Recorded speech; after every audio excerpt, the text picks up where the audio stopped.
Livro dos Monstros. Episódio de hoje: Pixie, Pseudo-Dragão e Verme Púrpura.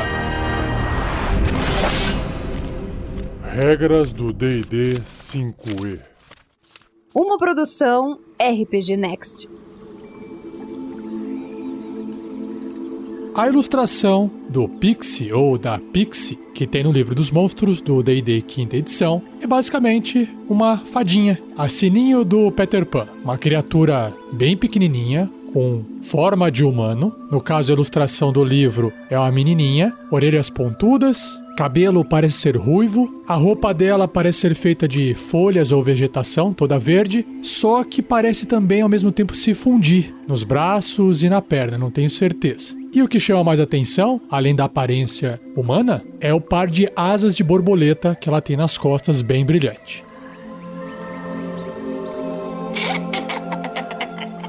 Pixie. Medindo apenas 30 centímetros de altura, basicamente um pé, os pixies lembram elfos diminutos com finas asas, como as de libélulas ou borboletas, brilhantes como o amanhecer claro e tão luminosas quanto o nascer da lua cheia. Curiosos como gatos e tímidos como cervos, os pixies vão onde querem. Eles gostam de espiar as outras criaturas e dificilmente conseguem conter a agitação em volta deles. O desejo de se apresentar e iniciar uma amizade é quase esmagador. Apenas o medo de ser capturado ou atacado mantém o pixie alerta. Aqueles que vagam por uma clareira de um pixie podem nunca ver a criatura. Ainda assim, ouvem os ocasionais risos, arfadas ou suspiros. Os pixies se ornam como príncipes e princesas das fadas, vestindo roupas leves e gibões de seda que brilham com o luar em uma lagoa. Alguns vestem-se com bolotas, folhas, cascas e peles de pequenos animais da floresta. Eles têm grande orgulho de sua regalia e brilham de alegria quando complementam seus conjuntos.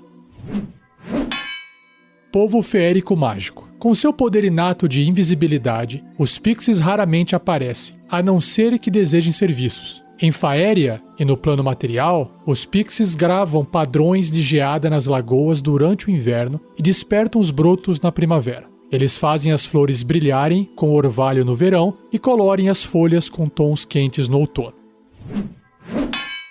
Pó de fada. Quando os pixies voam visíveis, uma cascata de pó cintilante segue seu rastro como uma cauda brilhante de uma estrela cadente. Uma mera pitada de pó de fada dizem ser capaz de conceder o poder de voar, confundir uma criatura irremediavelmente ou fazer inimigos caírem em um sono mágico. Apenas os pixies podem usar seu pó com o potencial máximo, mas essas fadas são constantemente caçadas por magos e monstros que buscam estudar ou dominar seus poderes. Brincalhões miúdos. Embora a chegada de visitantes desperte sua curiosidade, os pixies são muito tímidos para se revelarem de primeira. Eles estudam seus visitantes de longe, avaliando seu temperamento e fazendo truques inofensivos com eles para medir suas reações. Por exemplo, os pixies poderiam amarrar as botas de um anão juntas, criar ilusões de criaturas estranhas e tesouros ou usar globos de luz para desencaminhar intrusos. Se os visitantes responderem com hostilidade, os pixies irão se afastar. Se os visitantes forem de boa índole, os pixies serão mais corajosos e mais amigáveis. A fada pode até surgir e oferecer para guiar seus convidados, entre aspas, por uma rota segura ou convidá-los para um diminuto, porém satisfatório, banquete preparado em sua homenagem.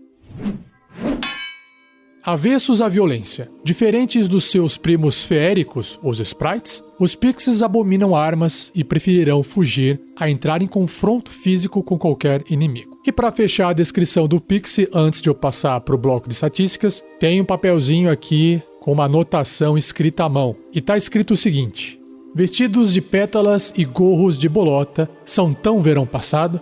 Quem escreveu isso foi uma pixie fashionista de fashion, de moda, chamada River Gleam, ou Brilho do Rio.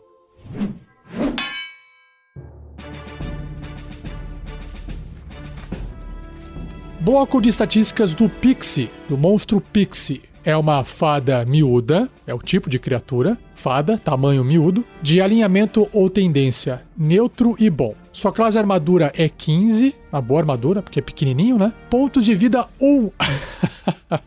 Coitadinha. 1d4 menos 1 tá aqui entre parênteses. Deslocamento 3 metros se tiver no chão, que dá 10 pés, ou voando 9 metros. Em atributos físicos e mentais é óbvio, né? Os físicos vão ser bem pequenos, tirando a destreza. Força 2, bichinho pequenininho de 30 centímetros, vai ter quase força nenhuma, né? Agora, destreza 20, super alta. Constituição 8, abaixo da média. E nos atributos mentais, aí não importa o tamanho, né? Inteligência 10, na média. Sabedoria 14, opa, acima da média. E carisma 15, mais acima ainda. Em perícias tem furtividade mais 7 e percepção mais 4. Os bônus, né? E sentidos, percepção passiva de 14. Idiomas silvestre, e seu nível de desafio é 1/4 ou 50 XP. O Pixie tem um traço racial chamado Conjuração Inata e outro Resistência à Magia. A Conjuração Inata é uma habilidade de conjuração que permite o Pixie fazer magias de forma inata. Ele usa carisma e a CD,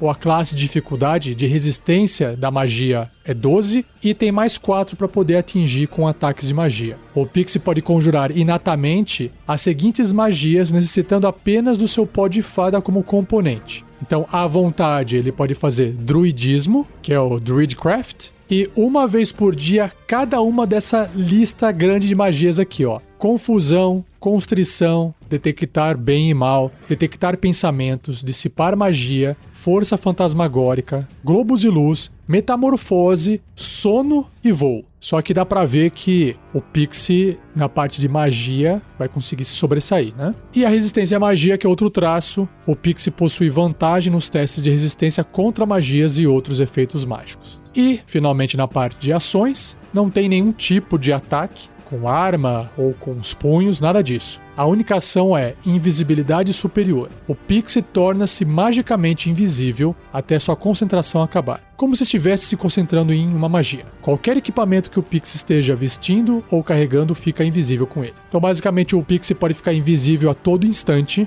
mantendo a concentração para isso, e fazer suas magias contra o que quer que esteja na frente dele.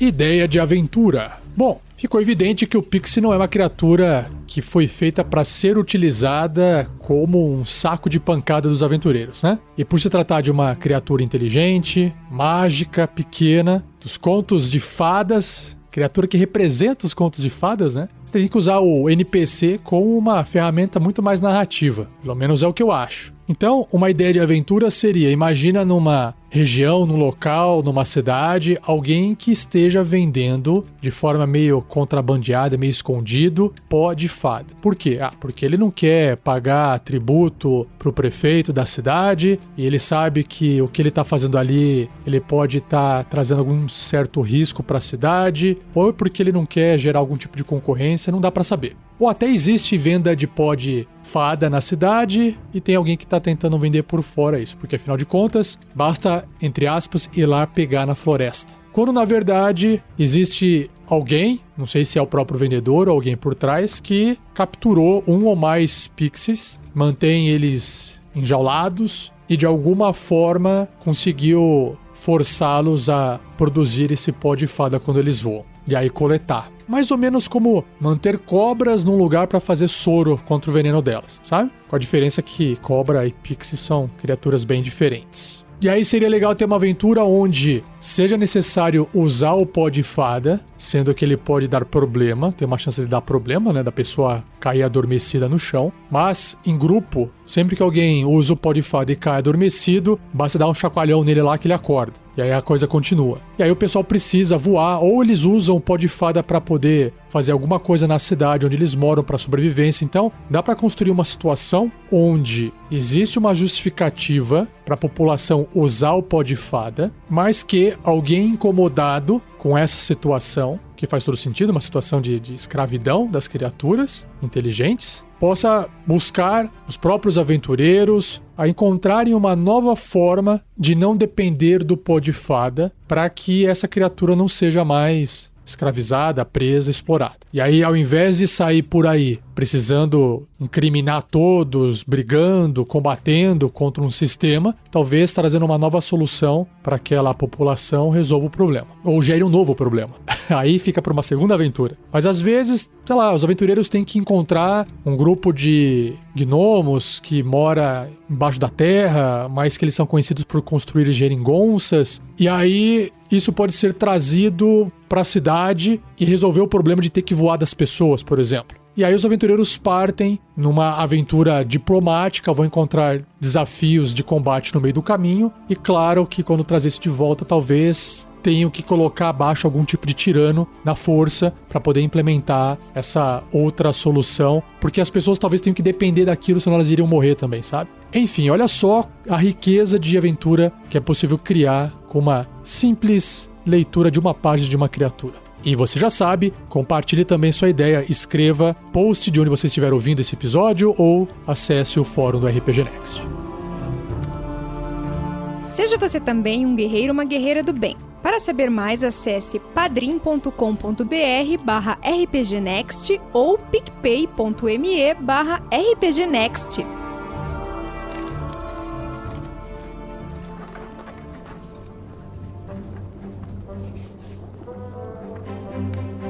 Continuando com criaturas diminutas, a ilustração do pseudo-dragão que tem no livro dos monstros é exatamente um dragão em miniatura do tamanho de um livro e ele lembra bastante um gato. A ilustração apresenta esse dragão pequenininho, avermelhado, em cima de 2 livros com uma vela do lado e ele está se esgueirando por trás de um ratinho. Fora a aparência de dragão bem pequeno, tamanho de um gato, esse pseudo-dragão da ilustração tem uma coisa que chama atenção. Ele tem uns espinhos que percorrem a coluna dele, vai pelo rabo e quando chega na ponta do rabo parece ter um ferrão. Um ferrão como se fosse de escorpião, assim.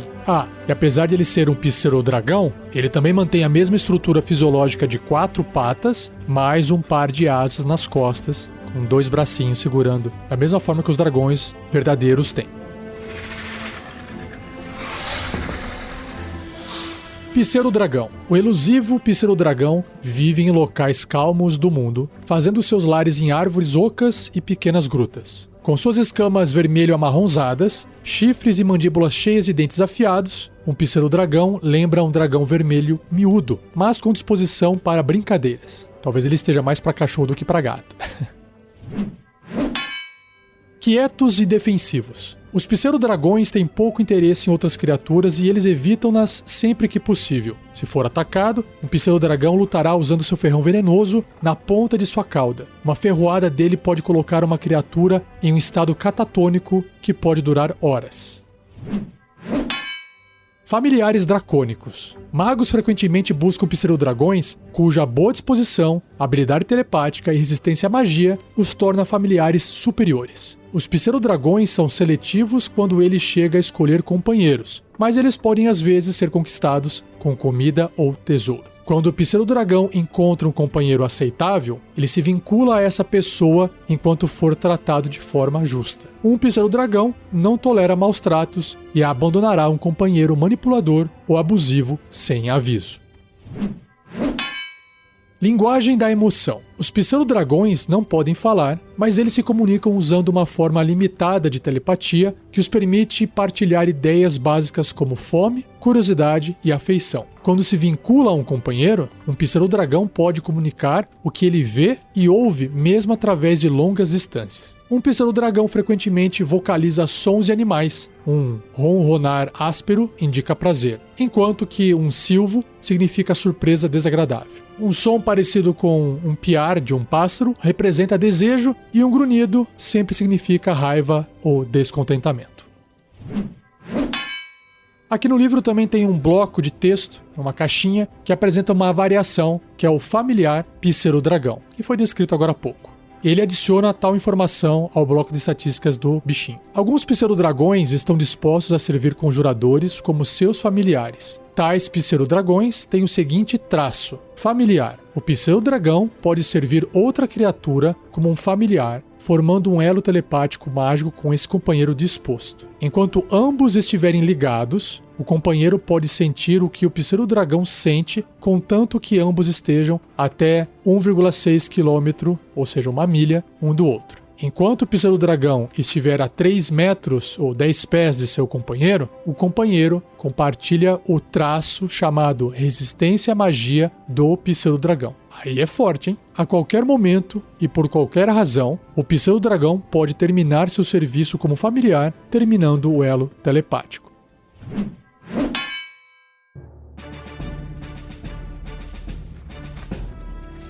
Pseudo-dragão, ele é um dragão. Olha só que legal. Ele tem a marca, a tag, a etiqueta de dragão. Só que ele é miúdo, tamanho de um gato. Neutro e bom. Sua classe de armadura é 13, uma armadura natural. Pontos de vida 7. Deslocamento 4,5 metros se estiver no chão, ou 15 pés. E voo 18 metros ou 60 pés. Em atributos ele tem força 6, evidente, ele é pequenininho. Destreza 15, acima da média. Constituição 13. Inteligência 10. Sabedoria 12 e carisma 10. Em perícias ele tem furtividade mais 4 e percepção mais 3. Sentidos, percepção às cegas de 3 metros, ou seja, 10 pés. Visão no escuro de 18 metros, 60 pés. E percepção passiva de 13. Idiomas ele compreende como um dracônico, mas não pode falar. E seu nível de desafio é 1/4, 50 de XP. Interessante, igualzinho a Pixie. Então, dentro dos seus traços, ele tem resistência à magia, sentidos aguçados e telepatia limitada. Resistência à magia é sempre o mesmo. No caso aqui, o pseudo-dragão tem vantagem em testes de resistência contra magias e outros efeitos mágicos. Sentidos aguçados, o pseudo-dragão tem vantagem em testes de sabedoria, percepção, relacionados à audição,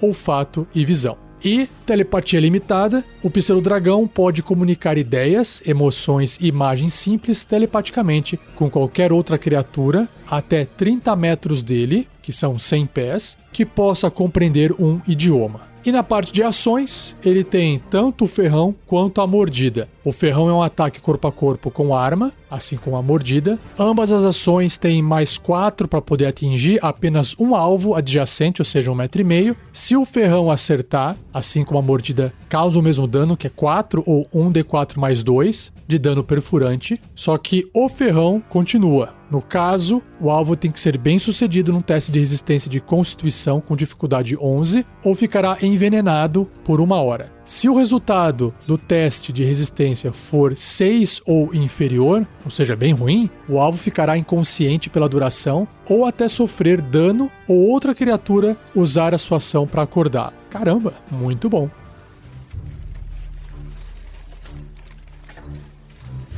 Aproveitando a ideia de aventura anterior, usando a Pixie, eu usaria o pseudo-dragão como uma ferramenta para poder auxiliar nessa missão de resgate às Pixies. Talvez o pseudo-dragão poderia ceder o veneno do seu ferrão para que os aventureiros pudessem fazer um veneno para colocar algum outro personagem da história inconsciente. Além disso, o pseudo-dragão pode acabar virando um familiar de algum conjurador. E como ele é pequeno e furtivo, ele conseguiria entrar nos lugares escondidos, nos lugares perigosos. Ele voa, né? Fica fácil ele poder subir em qualquer lugar e facilitar, talvez, a entrada dos aventureiros em algum lugar de difícil acesso. Talvez, se não existir nenhum conjurador no grupo, ou se não der certo essa parte de haver um familiar, um mago da cidade, por exemplo, que está ajudando no processo, pode dar ordens e comandos para o seu pseudo-dragão. Ele acaba indo junto. Como tem como manter esse contato até 1 milha de distância, então fica fácil de fazer uma aventura estilo Missão Impossível com esse NPC mago ou feiticeiro dando um suporte à distância, como se fosse aquele cara do furgão que fica ali atrás do computador só passando informação pro pessoal que tá invadindo, sabe? E o pseudo-dragão é como se fosse o drone. Pronto. Se você quiser complementar a ideia de aventura sua com um pseudo-dragão, comente aí no post desse episódio.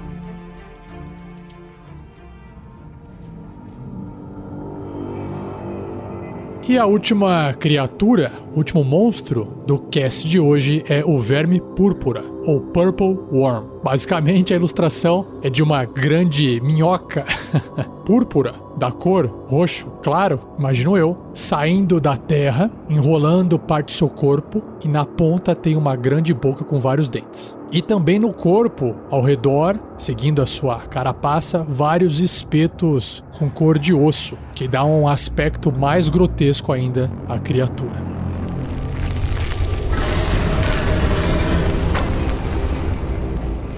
Verme púrpura. O gigantesco monstro escavador, conhecido como verme púrpura, aterroriza as criaturas do subterrâneo enquanto mastiga através de rocha sólida em perseguição de sua presa. Caramba! Com uma força irracional e voraz da natureza, essa criatura considera tudo o que encontra como comida.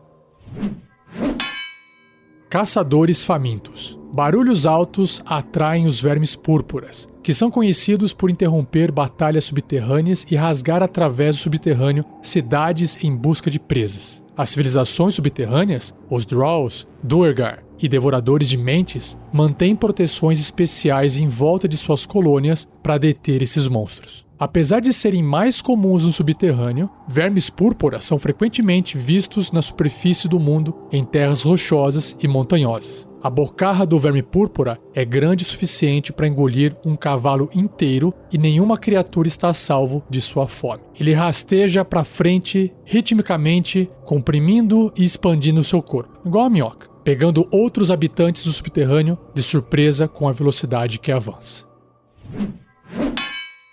Espolhos do verme. Quando um verme púrpura escava o solo, ele consome terra e pedras, enquanto ele abre passagem e constantemente excreta. Metais e gemas preciosas podem então ser encontrados dentro dos corpos de vermes púrpuras, caramba, que são alvos de caçadores, de tesouros particularmente bravos e imprudentes. Um verme púrpura enterrado constantemente cria novos túneis através do subterrâneo, que são rapidamente usados por outras criaturas como corredores e rodovias. Já que um verme púrpura raramente volta aos seus próprios túneis, tais passagens são um bom lugar para evitar esses monstros. Áreas ricas em presas rapidamente ficam entrelaçadas com um complexo sistema de túneis resultante da caçada de diversos vermes juntos. Muito bacana.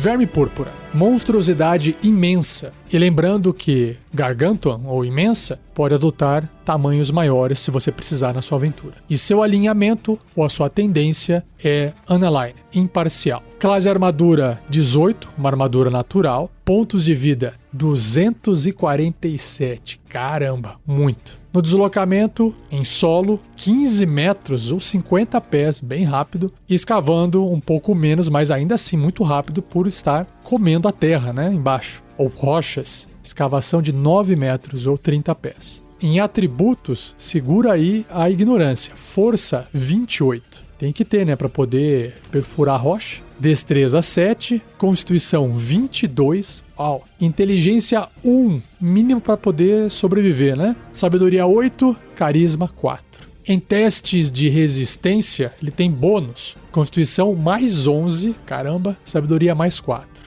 Em sentidos, ele tem percepção às cegas de 9 metros, 30 pés, sentido sísmico de 18 metros, 60 pés e percepção passiva de 9. Idiomas nenhum e seu nível de desafio é 15 ou 13 mil pontos de experiência. Ele tem um traço chamado escavador, que diz: o verme púrpura pode escavar através de rocha sólida, com metade do seu deslocamento de escavação e deixa um túnel de 3 metros ou 10 pés de diâmetro para trás, que é o diâmetro da criatura, talvez um pouco maior do que ela, ou até um pouquinho menor. E na parte de ações, ela tem ataques múltiplos, mordida e o ferrão de cauda. Caramba, como se a mordida não fosse suficiente. Ataques múltiplos diz que o verme realiza 2 ataques, um com a sua mordida e um com seu ferrão. Vamos ver então Primeiramente, a mordida, que tem uma descrição longa. É um ataque corpo a corpo com arma, mais 14 para atingir. O alcance é 3 metros ou 10 pés apenas um alvo. Se acertar, 22 ou 3d8 mais 9 de dano perfurante. Se o alvo for uma criatura grande ou menor, tipo tamanho de um ogro ou menor, ela deve ser bem sucedida num teste de resistência de destreza com dificuldade 19 ou será engolida pelo verme. Uma criatura engolida estará cega e impedida, ou seja, não enxerga nada e não pode se mover. Ela terá cobertura total contra ataques e outros efeitos de fora do verme, claro,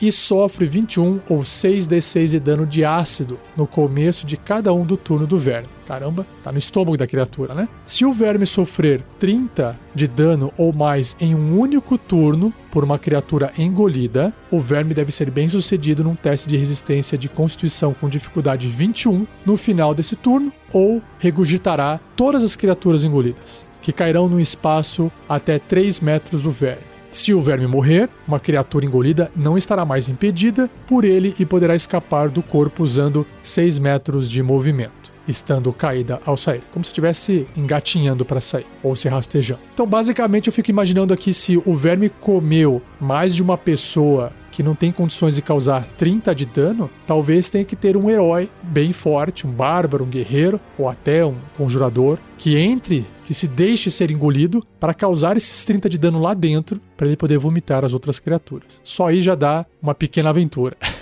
E a outra ação é o ferrão de cauda, um ataque corpo a corpo com arma, mais 14 para atingir, alcance também em 3 metros ou 10 pés apenas um alvo. Se acertar, 19 ou 3d6 mais 9 de dano perfurante, né? O dano é menor do que a mordida, e o alvo deve realizar um teste de resistência de constituição com dificuldade 19 ou sofrer 42, caramba, muito maior esse dano, 12d6 de dano de veneno se fracassar na resistência, ou metade do dano se tiver sucesso. Vai se ferrar do mesmo jeito, né? Tá aí. Esse sim é um saco de pontos de vida extremamente perigoso e mortal para qualquer aventureiro de qualquer nível. Vamos então agora para a ideia de aventura.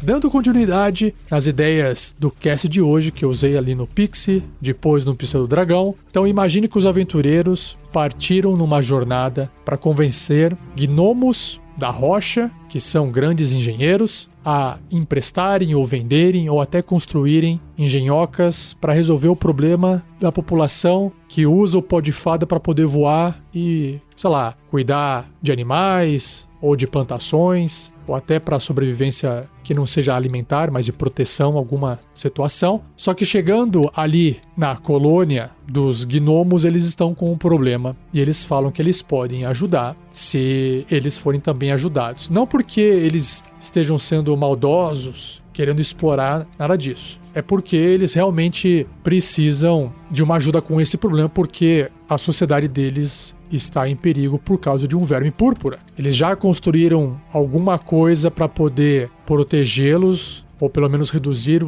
o risco, a chance de um verme púrpura passar ali dentro e comer todo mundo, mas pelos tremores que eles vêm sentindo, alguma coisa está fazendo com que esses vermes se aproximem ou se arrisquem mais em aparecer por ali. E aí cabe aos aventureiros, talvez, auxiliarem nesse processo ou de captura do verme, ou até tentar espantar, ou talvez matar. Depende muito do nível dos personagens. Personagens com níveis mais baixos não têm condições de enfrentar um verme púrpura de nível desafio 15. Então, nesse caso, talvez toda a cena construída seja apenas para poder... Ela vai fazer um ataque, mas o ataque a gente sabe que não vai matar a criatura com 247 pontos de vida, mas talvez a atraia para uma armadilha, por exemplo. Se é que tem como fazer uma armadilha para segurar um bicho desse, né? Um bicho que perfura a rocha. Como é que você vai segurar ele? Um campo de energia mágico? Metal, talvez, né? Uma grande cela de metal? Não se sabe. Aí tem que desenvolver isso e pensar numa maneira de resolver esse problema e ajudar os gnomos, que só poderão pensar em ajudar outras civilizações caso eles estejam vivos e protegidos. Então, é uma troca justa. E com isso você consegue fechar uma grande aventura, mas as 3 ideias e 3 criaturas que não têm uma relação direta entre elas. Se você curtiu, dê o joinha, compartilhe e também contribua com a sua ideia de aventura.